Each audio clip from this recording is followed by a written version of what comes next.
Bismillahirrahmanirrahim. Assalamualaikum warahmatullahi wabarakatuh.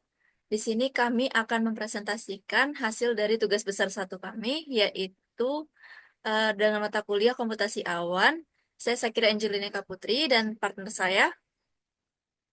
Saya Dinda Aulia. Oke, next slide-nya. Komputasi awan, di sini kami akan membahas tentang Google Cloud dan AWS, lalu penerapannya pada perusahaan. Oke, ini akan dibacakan oleh partner saya. GCP atau Google Cloud Platform adalah layanan komputasi awan dari Google yang diluncurkan pada tahun 2008. GCP menyediakan layanan seperti komputasi, penyimpanan, analitik, AI, dan jaringan yang berjalan di infrastruktur andal milik Google, seperti YouTube dan email. Next, Kir. Oke. Nah, GCP atau Google Cloud Platform memiliki fitur unggulannya meliputi yang pertama ada Compute Engine atau mesin virtual, yang kedua ada Cloud Store, penyimpanan awan, yang ketiga ada BigQuery, analitik data, yang keempat ada Kubernetes Engine atau kontainer, yang kelima ada Vertex AI pembelajaran mesin. Terus yang keenam ada keunggulan GCP, eh, yaitu ada integrasi dengan layanan Google, keamanan tinggi, dan skalabilitas fleksibel.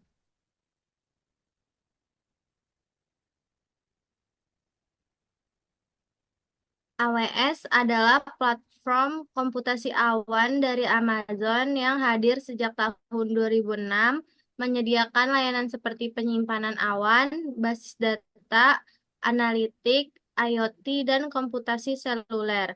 AWS membantu organisasi tumbuh cepat, efisien, dan skalabel, serta tersedia di luas dengan 63 zona di seluruh dunia.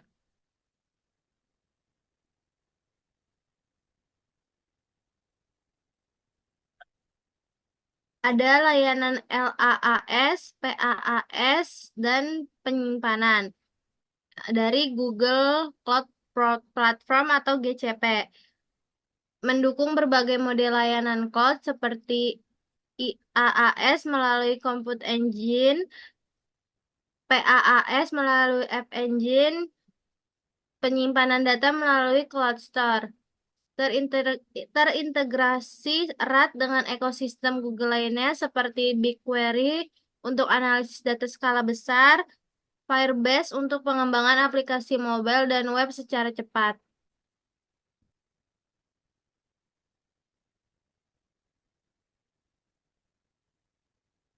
Layanan LAAS, PAAS menyimpan di AWS, yaitu ada infrastruktur sebagai layanan LAAS seperti mendukung layanan komputasi seperti Amazon EC2 untuk pengelolaan server virtual. Ada platform sebagai layanan PaaS, yaitu menyediakan Elastic Beanstalk untuk pengembangan dan penerapan aplikasi secara otomatis. Penyimpanan data, yaitu mengandalkan Amazon S3 sebagai solusi penyimpanan cloud yang aman dan scalable.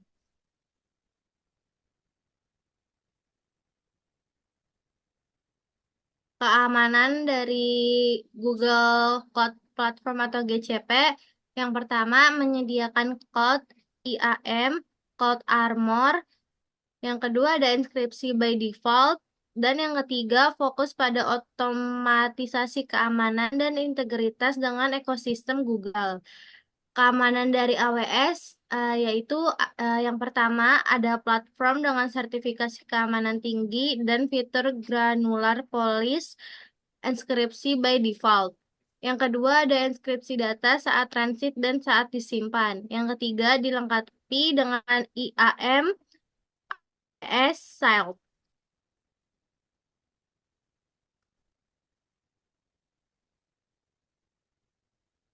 Keuntungan dari GCP atau Google Cloud Platform yang pertama hemat biaya, sederhana, penagihan per detik, dan diskon otomatis penggunaan berkelanjutan. Yang kedua, ada integrasi optimal untuk data drive apps. Yang ketiga, ada performa unggul untuk AI atau ML berbasis TensorFlow. Lalu ada keuntungan dari AWS. Yang pertama, jangkauan luas dengan 63 zona ketersediaan global. Yang kedua, ada integrasi kuat untuk enterprise. Yang ketiga, memiliki komunitas yang besar. Dan yang keempat, ada dokumentasi yang bagus dan lengkap. Oke, next slide-nya akan dimulai dari saya. Itu yang nextnya itu kekurangan. Yang pertama dari GCP-nya, kekurangan dari GCP atau Google Cloud Platform, di mana yang pertama adalah ekosistem dari developer dan dokumentasinya itu kurang luas dibandingkan si AWS. Yang kedua adalah jangkauan data center global masih kalah tentunya dari AWS. Dan kekurangan dari AWS itu, yang pertama, dia bisa kompleks untuk pengguna baru karena banyak yang layanan dan pilihan. Biayanya tapi bisa membengkak karena kalau nggak diatur dengan baik, kayak gitu. Nextnya tentang pembahasan tentang biaya, perbandingannya dari si GCP atau Google Cloud Platform sendiri dan AWS. Dari GCP sendiri, yang pertama itu biayanya lebih fleksibel dengan penagihan per detik, serta diskon otomatis tanpa komitmen panjang. Umumnya itu lebih hemat untuk beban kerja pendek atau intermittent.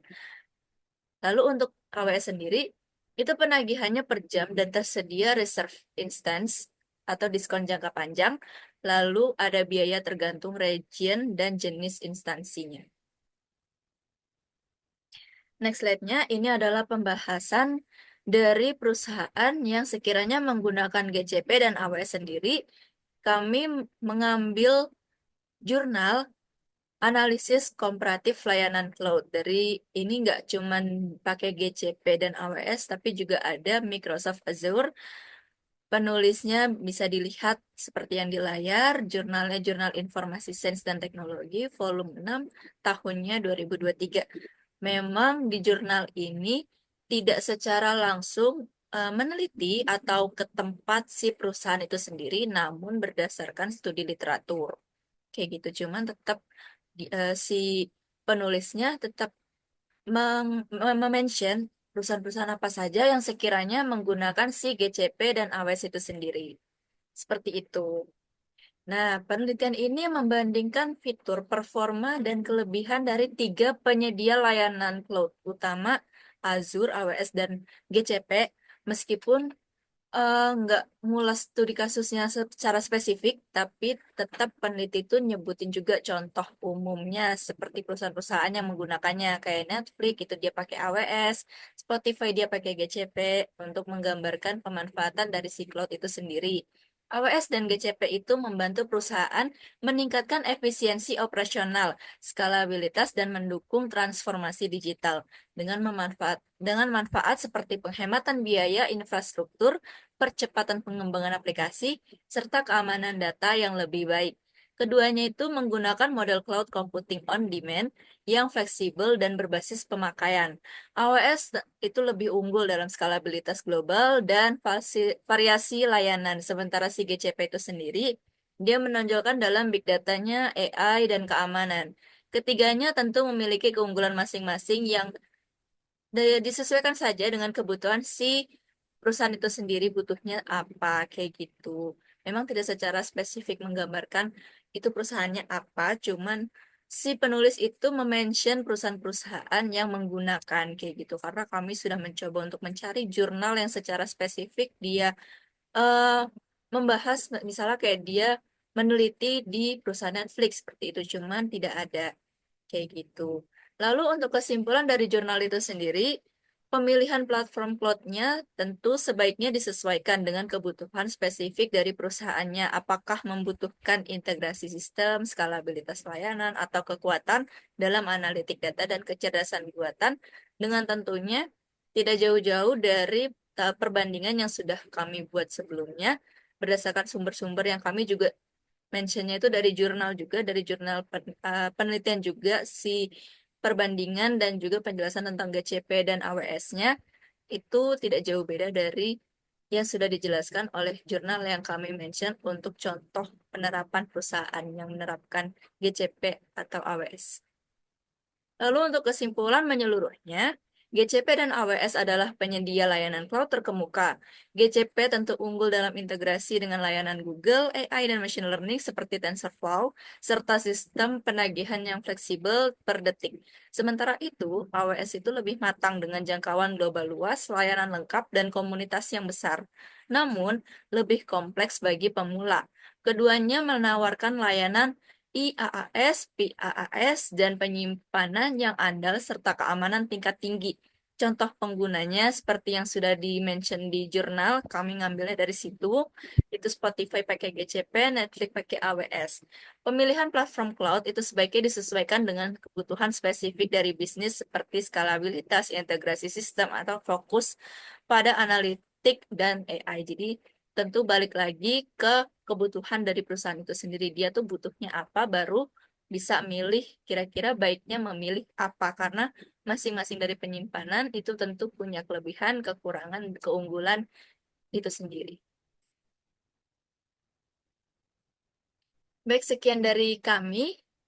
Atas kurangnya mohon maaf. Wassalamualaikum warahmatullahi wabarakatuh. Ibu Barokan.